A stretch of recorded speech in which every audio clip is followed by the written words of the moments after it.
其实，早在祖逖到达豫州之前，河南境内已有赵固、上官泗、李举、郭沫等割据集团，彼此之间各据一方，有时候合力攻击匈奴人，有时候互相也会兵戎相见。祖逖到达河南，团结联系各级干部，遣使调和李举、赵固等人的矛盾，是以祸福，小以大义，大家都敬佩祖逖的为人和能力。渐渐的，祖逖成为这股劲人的总指挥。形成合力之后，祖逖指挥调度，不分官兵民匪，也不论过往是否归顺过胡人，只要现在能团结一致抗击胡虏的，都是好同志。在这种有力的领导之下，祖逖带领大家成功收复中原地区的大部分土地，实在黄河以南尽为净土。除了正面战场之外，祖逖还搁置争议，开辟隐蔽战线和敌后战场。当时黄河沿岸还有一些乌堡主，早年间迫于石勒的兵制，不得不臣服于后赵，而且早就派遣子弟到相国为人质了。此时让他们抛妻弃子投靠祖逖，也确实不现实。祖逖理解他们的处境，为了掩护这帮人，为了使他们不受到石勒的猜疑，祖逖有时候还会派出小股部队，假装是去抄袭这些乌堡，装模作样的缴获一些物资回来，做做样子给石勒看，以表明他们并没有归附晋朝。各个乌堡主心里都明白祖逖的良苦用心，纷纷感恩戴德。虽然不能正大光明的投靠祖逖，但却经常帮助祖逖的北伐军刺探情报。胡人军队一有动静，各个乌堡主就会立即派人把情报送到祖逖处。不仅如此，祖逖本人还是一个充满人格魅力的统帅。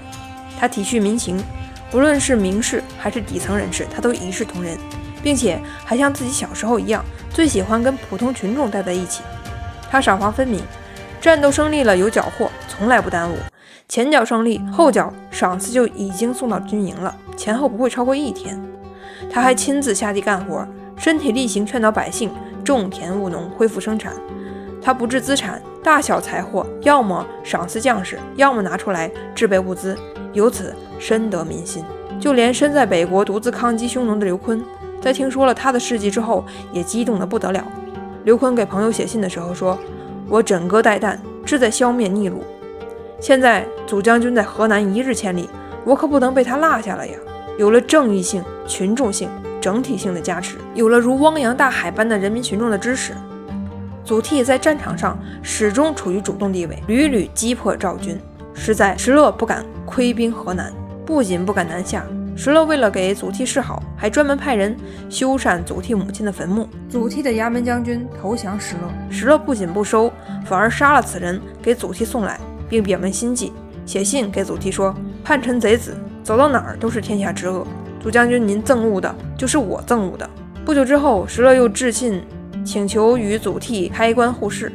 祖逖虽然没有回信，但是却默认了双方互市的事实，并因此收利10倍以上。有了源源不断的金银和物资，祖逖的北伐军兵马日益强壮，势力日渐强大，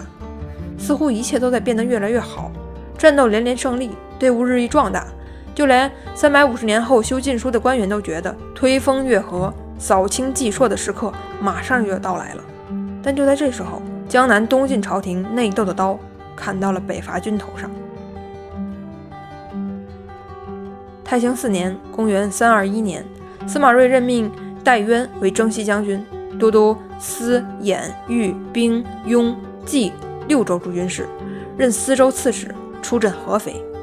在江南的东晋朝廷中，皇帝司马睿与大将军王敦的矛盾越来越公开化。王敦占据上游，马上就有顺江而下造反的趋势。虽然戴渊就任的主要用途是在王敦作乱之前，朝廷用来钳制王敦的战略部署和人事安排，但是客观上，祖逖头上凭空出现了一个领导，对祖逖的北伐事业造成了很大的干扰，处处都有干预。而且从最腹黑的角度来说，有一个问题令祖逖不得不去思考：司马睿此时安插戴渊做6州大都督，到底是为了防止王敦，还是部署自己的势力，预防他祖逖在北方进一步做大呢？一想到自己辛苦收复河南，却不得到朝廷的信任，祖逖心中难免意甚泱泱。在战火纷争的两晋之交，军阀乱起，野兽横行，一股军事力量一旦不被朝廷重用，甚至不被信任，那么手握重兵的军头很难不为自身利益和安危考虑。但即便是在眼下被朝廷猜忌的艰难时刻，祖逖仍然选择忠心为国。在听到江南朝廷中王敦已经隐隐打出来清君侧的名号，把矛头对准了皇帝身边的大臣刘伟。祖逖意识到，或许朝廷大难就要到来了。他害怕霸王之乱的惨烈景象再一次爆发，害怕不团结的朝堂再次导致江山倾覆，也害怕自己多年以来的北伐事业功亏一篑。因此，即便是在不受信任、代冤掣咒、朝廷震荡、虎虏环伺的情况之下，祖逖仍未停止进取。五牢城地势险要，城北紧靠黄河，西边与城高关接壤，四边开阔，可以眺望远方，是军事重地。城北、城西、城东都修缮好了。祖逖担心城南没有坚固的屏障，或许会遭敌人的袭击，于是派侄子汝南太守祖骥率兵修筑堡垒。只可惜工程还没完工，祖逖就忧愤成疾，病倒在床。晋书号称晋书魔法目录，天象应验的事情也发生在了祖逖身上。在祖逖生病之前，术士戴阳说，祖豫州9月当死。当初有妖星出现在豫州，溧阳人陈训曾经说今年会有西北大将死亡，而祖逖本人也见到了这颗星。他无奈地感叹道，这是我啊，河南已定，我正要平定河北，而老天却要杀我，天不佑我，天不佑国。太清4年321年，五牢城壁垒尚未修成，祖逖便在雍丘病逝，时年56岁。祖逖死之后，豫州百姓如丧考妣，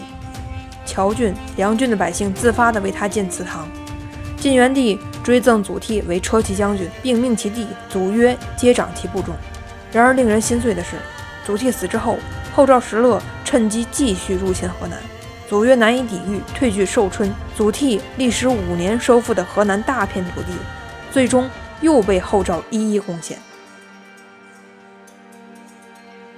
或许会有人问，刘琨不是在北方抗击胡虏吗？为什么没有与祖逖形成合力呢？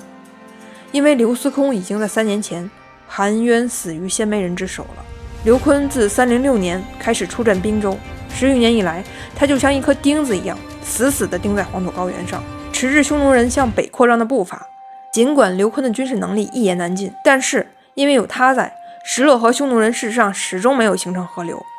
这也是刘琨在战略上最大的功绩之一。建兴4年316年，石勒出兵进攻滨州，刘琨不听部下的劝阻，坚持要全军进出，结果中了埋伏，部队大败，彻底丢失滨州。刘琨只能只身逃往幽州地区，投奔鲜卑人，但也是晋朝的幽州刺史段匹敌。同年，晋闵帝在长安投降，西晋彻底灭亡。原本醉心诗文、沉迷于玄之又玄、众妙之门的这些高深又无聊的理论逻辑中的刘琨，原本一掷千金、堆满笑容迎接权贵、趋炎附势的刘琨，原本火中取栗、不断变换位置、侍奉各个摄政王的刘琨，终于在历经国破家亡、父母被害、独守北国10年抗击之后，百炼成钢，